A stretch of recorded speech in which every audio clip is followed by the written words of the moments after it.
In the 2025 Shudder and IFC horror movie Good Boy, Indy, a dog, moves into a creaky old house with his owner, Todd, and almost immediately starts sensing that something is very wrong with this place. Haunting, shadows, something dark lurking in every corner, and yes, this entire movie is told from the dog's perspective. Now, before we go any further, I need to be upfront with you. This is not a perfect movie. It's not even a great movie in the traditional sense, but here's the thing. It might be one of the most impressive movies I've seen all year, and I'm going to tell you exactly why.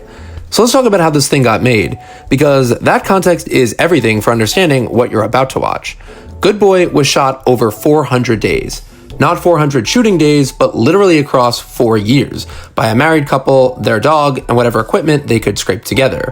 The husband, Ben Leonberg, directed it and co-wrote it. He also plays the main human character, Todd. His wife plays Todd's sister, and the dog, that's their actual dog, Indy. They shot this thing in their house in New Jersey with a skeleton crew.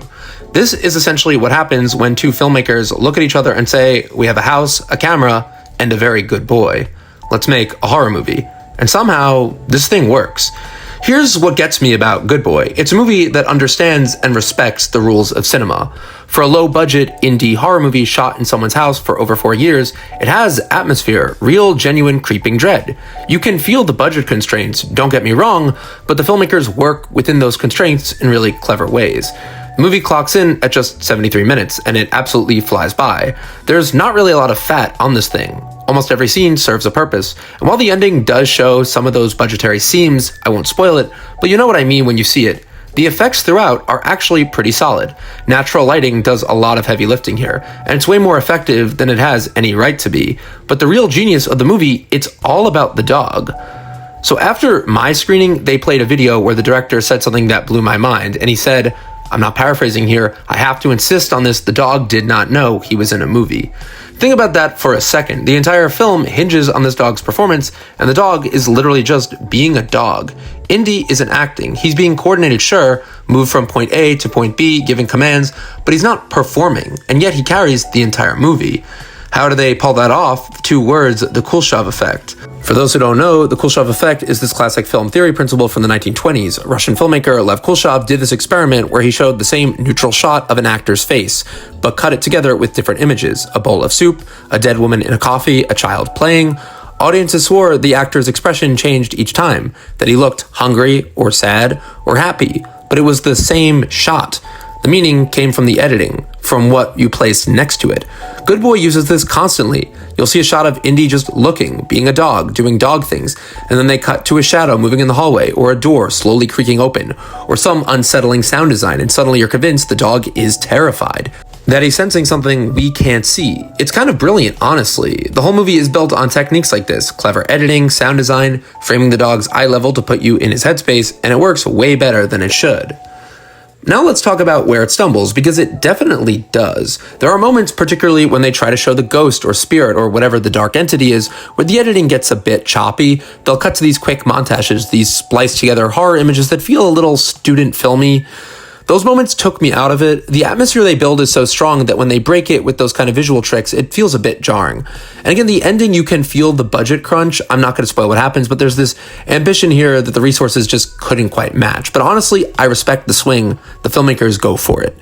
But here's the bottom line. Good Boy is not one of the best horror movies of the year. I can't emphasize that enough. But it might be one of the most memorable, and here's why. It's different. It's genuinely different.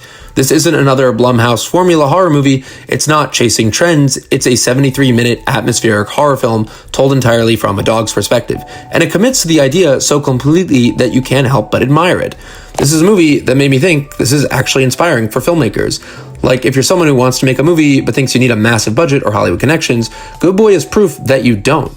You need a concept, commitment, and the creativity to work within your limitations.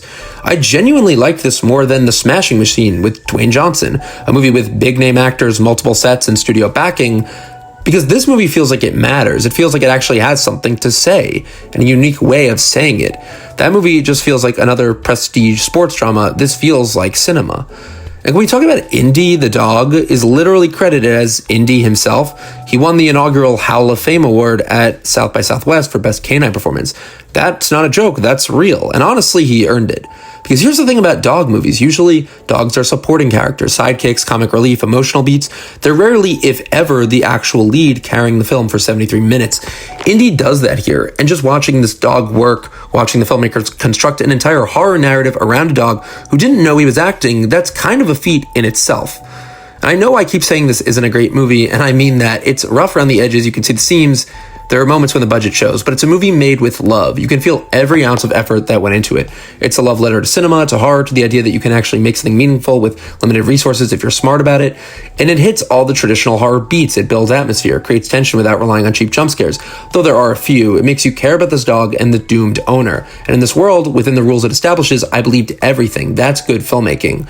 Is this movie gonna change your life? No, but it's absolutely worth watching, especially if you care about independent cinema or just want to see something genuinely different. And you know what? I'd much rather watch something flawed but ambitious and unique than another polished, soulless studio horror movie. Good Boy has a soul, it has perspective, and it has a very good dog. Let's be real, Hollywood is absolutely going to try and remake this with a bigger budget and some A-list stars, and it's going to lose all the charm. They'll probably CGI the dog's face or something horrifying like that. So watch this version while it still feels special and scrappy and real. It honestly feels like a movie that would be remade with a bigger budget, with more cast, but I feel like this works just for the simple low-budget charm that's on display here. So let me know what you guys think of Good Boy. I did enjoy it, and honestly, it was a great movie to watch this October. It was my first Halloween movie this October, so thank you guys for watching. Let me know what you think of Good Boy.